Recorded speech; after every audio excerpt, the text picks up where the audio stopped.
नमस्कार प्रिय दर्शकों, स्वागत करता हूं मेरे चैनल वैदिक ज्योतिष ज्ञान में।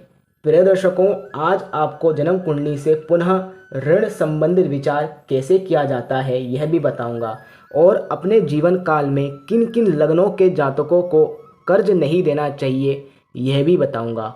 प्रिय दर्शकों, आप मेरे चैनल पर नए आए हो तो ज्योतिष संबंधित ज्ञान के लिए वीडियो देखने से पहले चैनल को लाइक, शेयर और सब्सक्राइब अवश्य करें। प्रिय दर्शकों, अब मैं आपको बताऊंगा जन्म कुंडली के किन भाव से कर्ज ऋण का विचार किया जाता है।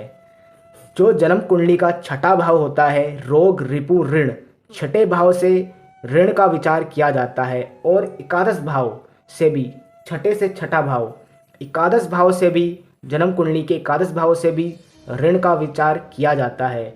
और कुंडली का धन भाव होता है दूसरा भाव, इस भाव से भी ऋण का विचार किया जाता है। मित्रों, जन्म कुंडली के छठा, 11वां और दूसरा भाव के स्वामी की स्थिति कमजोर हो, इन भाव के स्वामी पाप ग्रह के साथ बैठे हों तो जातक ऋण में फंस जाता है।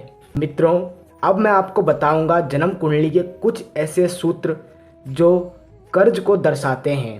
पहला सूत्र है, अगर जन्म कुंडली में दूसरे भाव का स्वामी नीच राशि में बैठा हो, ऐसा जातक कर्ज में फंस जाता है। मित्रों, यह मैंने उदाहरण के लिए धनु लग्न की कुंडली बनाई है। आपकी कुंडली किसी भी लग्न की हो सकती है। यहाँ 10 नंबर में गुरु नीच राशि में होते हैं। अगर इस भाव में कोई भी नीच राशि का ग्रह बैठा हो तो ऐसा जातक कर्ज में फंस जाता है। मित्रों, दूसरा सूत्र है, अगर दूसरे भाव का स्वामी छठे भाव में नीच राशि में बैठा हो, ऐसा जातक भी ऋण में फंस जाता है।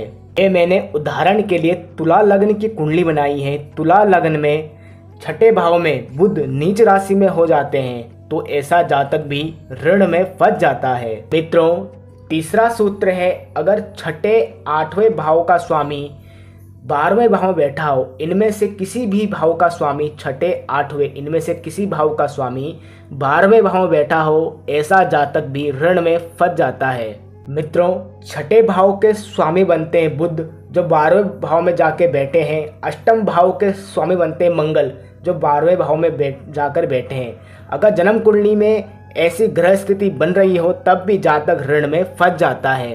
मित्रों, चौथा सूत्र है, 12वें भाव का स्वामी चौथे भाव में जाकर बैठा हो, सुख भाव में जाकर बैठा हो, ऐसा जातक भी ऋण लेता है। ऐसा जातक अपनी सुख सुविधा के लिए ऋण लेता है। यह मैंने वृषभ लग्न की कुंडली बनाई है।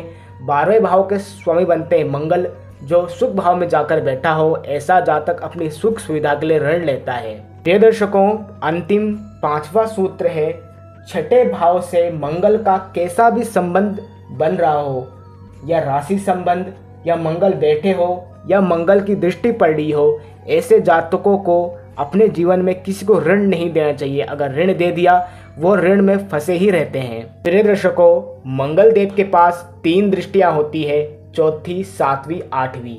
मंगल देव यहाँ बैठे होंगे तो अपनी चौथी दृष्टि से छठे भाव को देखेंगे, यहाँ बैठे होंगे तो अपने अष्टम दृष्टि से छठे भाव को देखेंगे, और यहाँ बैठे होंगे तो मंगल अपनी 7वीं दृष्टि से छठे भाव को देखेंगे। अगर जन्म कुंडली में ऐसी ग्रह स्थिति बन रही हो तब भी जातक ऋण में फंस जाता है।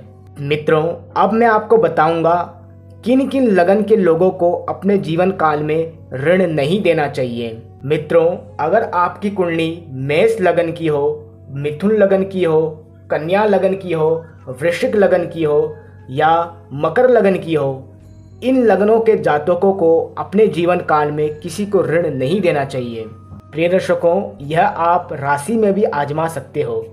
अगर आपकी कुंडली मेष लगन की हो, मिथुन लगन की हो, कन्या लगन की हो, वृश्चिक लगन की हो या मकर लगन की हो, इन लग्नों के जातकों को अपने जीवन काल में किसी को ऋण नहीं देना चाहिए। प्रिय दर्शकों, मैं आशा करता हूँ आपको यह वीडियो पसंद आई होगी।